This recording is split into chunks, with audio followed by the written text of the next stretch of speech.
Vamos saber como o camélia de boiadeira é feito. O camélia de boiadeira é um dos mais vendidos aqui na loja do Camed.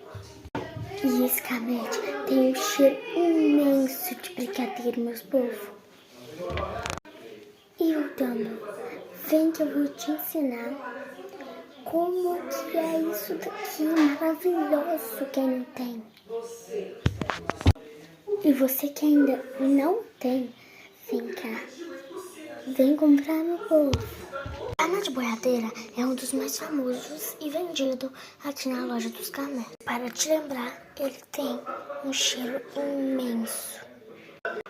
Quando você passa ele na boca, ele fica imenso e muito gostoso. Ele não tem nada de diferente do que os outros. Para te lembrar, ele é um dos mais gostosos de brigadeiro.